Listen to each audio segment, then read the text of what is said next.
بھی آپ بہت زیادہ کما سکتے ہیں لیکن وہ چیز ضائع ہو جاتی ہے، برباد ہو جاتی ہے، اس میں برکتیں نہیں ہوا کرتی۔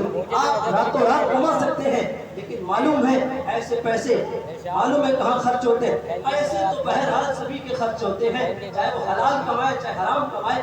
حلال کمانے والوں میں برکت ہوتی ہے، وہ اپنی ضرورت کی جگہوں پہ خرچ کرتے ہیں، اور جو حرام طریقے سے کماتے ہیں پیسے ان کے بھی خرچ کیے جاتے ہیں، اللہ تعالیٰ کی طرف سے انتظام ہوتا ہے، سخت قسم کی بیماریوں میں مبتلا کر دیا جاتا ہے، یا کسی طرح کے مقدمے میں وہ پھنسا دیے جاتے ہیں، کسی طرح کا چھاپا پڑ جاتا ہے اور ان کو ادا کرنا پڑتا ہے، مال تو نکالنا پڑتا ہے چاہے جس طریقے سے نکالے۔ رات اس لیے حلال طریقے کو آپ اختیار کیجئے، کیونکہ حرام مال میں برکت نہیں ہوتی۔ اللہ تعالیٰ فرماتا ہے وَأَحَلَّ اللَّهُ الْبَيْعَ وَحَرَّمَ الرِّبَا، اللہ تعالیٰ نے بیع کو، بزنس کو، تجارت کو حلال کیا ہے اور سود کو حرام کیا ہے۔ اللہ تعالیٰ سود کو مٹاتا ہے اور اللہ تعالیٰ تجارت کو بڑھاوا دیتا ہے۔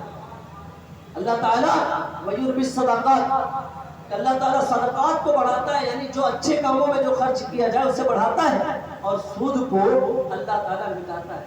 اب ذرا بتائیں، سود کے بارے میں خدا کا اعلان ہے کہ اللہ تعالیٰ سود کو مٹاتا ہے، تو جس چیز کو خدا چیلنج فرمائے، دیکھیے دو ہی مقام پہ اللہ تعالیٰ نے چیلنج کیا ہے اپنے بندوں کو، بڑا سخت قسم کا، ایک سود کے معاملے میں اور دوسرا اپنے اولیاء اللہ کے بارے میں، دوسرے اپنے اولیاء اللہ کے بارے میں۔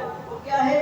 لمن عاد لی ولیا فقد آذنتہ بالحرب، کہ جس نے میرے کسی ولی سے دشمنی کی اسے میرا اعلان جنگ ہے، اسے میرا اعلان جنگ ہے۔ اور دوسرا جو سود کھاتا ہے کماتا ہے اسے بھی اللہ کا اعلان جنگ ہے۔ حضرات محترم، تو جس سود کو خدا مٹائے، تم کون ہوتے ہو یہ کہنے والے کہ اس سے ترقی ہوتی ہے، اس سے کاروبار آگے بڑھتا ہے؟ خدا تو کہتا ہے کہ اس کو مٹائے گا، تم اس کو کیسے بچا سکتے ہو؟ تم نہیں بچا سکتے۔ یہ الگ بات ہے کہ تمہاری عقل ماری گئی ہے، تمہیں شعور نہیں ہے، تم سمجھ نہیں پاتے کہ وہ نکلتا کیسے ہے۔